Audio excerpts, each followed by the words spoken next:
Hello friends, दीपक YouTube channel में आपका स्वागत है। आज का जो टॉपिक है वो संविधान की प्रमुख विशेषताएं, फीचर ऑफ द कॉन्स्टिट्यूशंस। जैसे हम जानते हैं कि संविधान की जो रचना 1946 में प्रारंभ हो चुकी थी और जो कि 1950 तक पूरी हो चुकी है। 1950 26 जनवरी 1950 में इसको लागू कर दिया गया। जैसा आप सब जानते हैं कि जो भारतीय संविधान है, इंडियन कॉन्स्टिट्यूशन, विश्व के सभी संविधानों से एक विस्तृत संविधान है, लिखित संविधान है। वह अपनी अनोखी विशेषताओं के कारण विश्व के संविधान में एक अपनी अहमियत रखता है।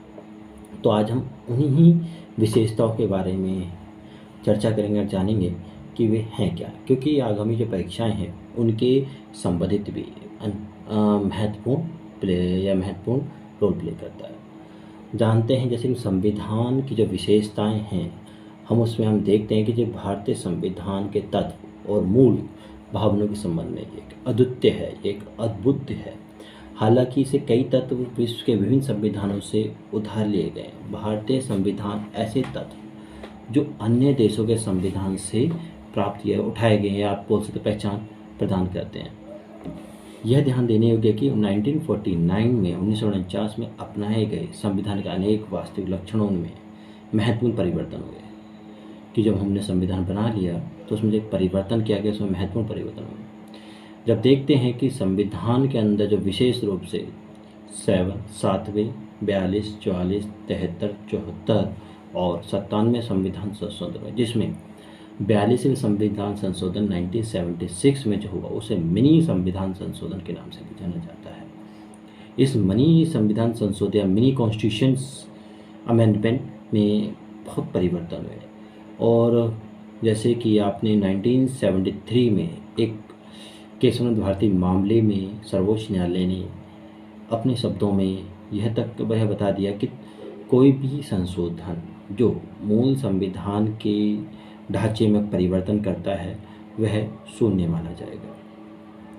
ठीक, जैसे हम जानते हैं कि आर्टिकल 13 ऑलरेडी इस बात को देता है, इस बात को बताता है कि कोई भी अमेंडमेंट जो कि भारतीय संविधान के मूल ढांचे में परिवर्तन करता है, अर्थात मौलिक अधिकारों को परिवर्तन करता है, उसको शून्य माना जाएगा।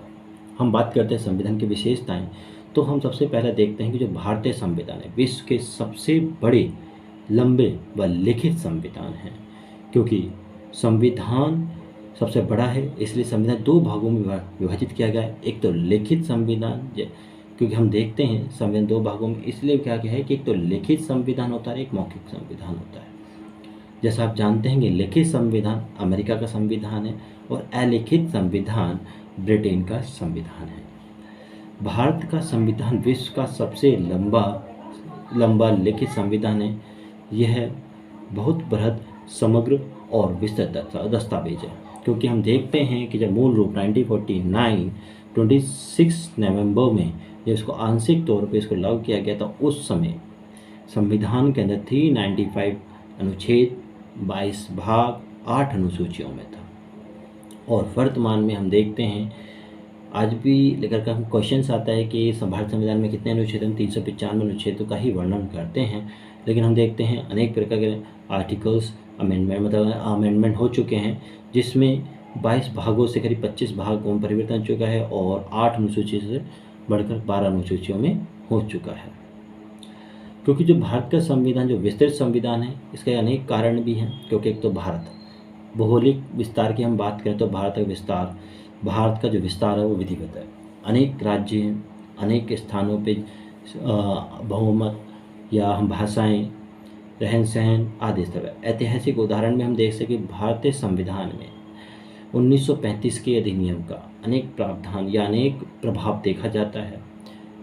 और क्योंकि हम जानते हैं कि पहले जब भारतीय संविधान में जम्मू कश्मीर में इसको लागू नहीं होता था, लेकिन वर्तमान में माननीय प्रधानमंत्री द्वारा किए गए कार्यों के मतलब से जो जम्मू कश्मीर को एक विशेष राज्य का दर्जा था उसे समाप्त कर दिया गया और ये संविधान पूरे भारत में लागू होता है। संविधान सभा के कानून का विशेषज्ञों का प्रभाव, क्योंकि अनेक स्तरों पर इसका गया, जैसे संविधान न सिर्फ शासन के मौलिक सिद्धांत बल्कि विस्तृत रूप से प्रशासनिक प्रावधान भी विद्यमान है। इसके अतिरिक्त अनेक आधुनिक लोकतंत्रों में जिन मामलों के आम विधान अथवा स्थापित राजनीतिक पार्टियों को छोड़ दिया जाए तो उनमें उन्हें भी भारतीय संविधान दस्तावेज में शामिल किया गया था, क्योंकि हमने देखा है कि विश्व में जो अनेक संविधानों में कुछ ऐसे ही तथ्यों को किसी कारण छोड़ दिया गया, लेकिन भारत में उन तथ्यों को भी समावेश किया गया है।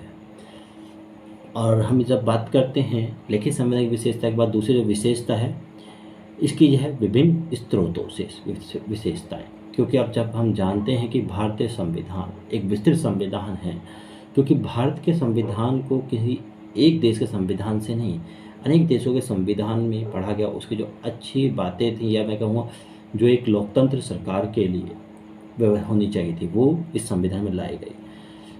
सबसे पहले हम देखते हैं कि 1935 का भारत शासन अधिनियम विशेष रूप से प्रभावपूर्ण है हमारे भारतीय संविधान में, क्योंकि संविधान का अधिकांश ढांचा भारत शासन अधिनियम 1935 से लिया गया है, जिसमें हम देखते हैं संविधान दार्शनिक भाग में मौलिक अधिकार, राज्य के नीति निर्देशक सिद्धांत। हम देखते हैं मौलिक अधिकार की बात करते हैं तो हमें अमेरिका के संविधान से प्राप्त होता है, और राज्य के नीति निर्देशक सिद्धांत आयरलैंड के संविधान से लिए गए हैं। अब भारतीय संविधान के जो राजनीतिक भाग है जो आप देखते हैं कि 1935 के शासन अधिनियम से हम देखते हैं संघीय सरकार की व्यवस्था, कार्यपालिका और विधायिका के संबंध में भी लिए गए हैं, तथा अधिकांश हिस्सा ब्रिटेन के संविधान से भी दिखता है। और अनेक देशों के प्रावधान कनाडा, अमेरिका, जर्मनी, रूस, दक्षिण अफ्रीका, जापान आदि देशों के संविधान से भी इसकी व्यवस्था की गई है। जैसे कि हमने बता चुके कि 1935 का जो भारत शासन अधिनियम था उससे अनेक व्यवस्थाएं ली गई हैं, जैसे संघीय व्यवस्था, न्यायपालिका, राज्यपाल के कार्यपालिका, आपातकालीन अधिकार, यानी केवल आपातकालीन अधिकार की व्यवस्था बात की जाएगी, लोक सेवा आयोग और प्रशासनिक विवरण। ठीक है, ये दो हमने विशेषताओं के बारे में इस वीडियो में बात की, क्योंकि आगे हम देखते हैं करीब 14 विशेषताओं का वर्णन अनेक विषयों में किया गया है, और जो विशेषता हैं उन्हें हम आने वाली अगली वीडियो में लेके आएंगे। नमस्कार।